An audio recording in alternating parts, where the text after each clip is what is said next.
এদেশে আইন শৃঙ্খলা যতটুকু নিয়ন্ত্রণে আছে এর জন্য আইন শৃঙ্খলা রক্ষাকারী বাহিনী সংশ্লিষ্ট বিভিন্ন ডিপার্টমেন্টে যেমন অবদান আছে, আমি মনে করি মসজিদের মিম্বরগুলো, মাহফিলের মঞ্চগুলোর অবদান তার চাইতে কোনো ক্রমে কম নয়।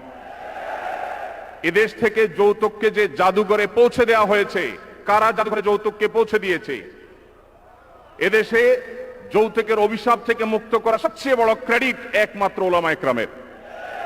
এখনো কোন মসজিদের মিম্বর থেকে, কোন মাহফিলের মঞ্চ থেকে মানুষকে চুরি করতে, দুর্নীতি করতে, ডাকাতি করতে, মাদকাসক্ত হতে, কোনো খারাপ কাজের প্রতি আহ্বান করা হয় না। এই সমস্ত মঞ্চগুলো থেকে বহু মানুষ খারাপ পথ থেকে ফিরে আসে। আমরা যদি একটা সৎ, দক্ষ এবং ভালো নাগরিক গড়ে তুলতে চাই, তাহলে সেক্ষেত্রে মসজিদগুলোকে আমাদের অন করতে হবে। আমি বিশ্বাস করি আগামীর বাংলাদেশে সেটি হবে। আমরা সবাই সেটি প্রত্যাশাও করি।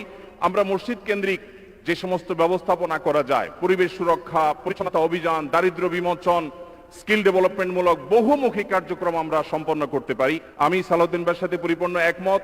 শুধুমাত্র রাষ্ট্রের কাছ থেকে নেওয়ার ব্যাপার না, আমাদেরকে দেওয়ার চেষ্টা করতে হবে। এবং আমার বিশ্বাস ওলামায়ে কেরাম সেটা করতে চান, কিন্তু তাদেরকে সেই সুযোগটা দেওয়া হয় না। এদেশের আলেমদের কোন অবদানকে আজ 50 বছরের মধ্যে স্বীকৃতি দেওয়া হয়েছে আমি জানতে চাই। দুর্ভাগ্যজনক বাস্তবতা, সেটি আসলে হয়নি। তা আমরা নতুন বাংলাদেশে অন্তত প্রত্যাশা করি যে আমরা সবাই মিলে, শুধু আলেম ওলামা নয়, সকল ধর্মের মানুষ কাঁধে কাঁধ মিলিয়ে আমাদের এই প্রিয় বাংলাদেশকে আমরা বিশ্বের দরবারে উন্নতির চরম শিখরে পৌঁছতে চাই। আমাদের পরে স্বাধীনতা অর্জন করে পৃথিবীর বহু দেশ এমন অগ্রসর হয়েছে যেটা দেখে আমাদের কষ্ট হয়, দুঃখ হয়।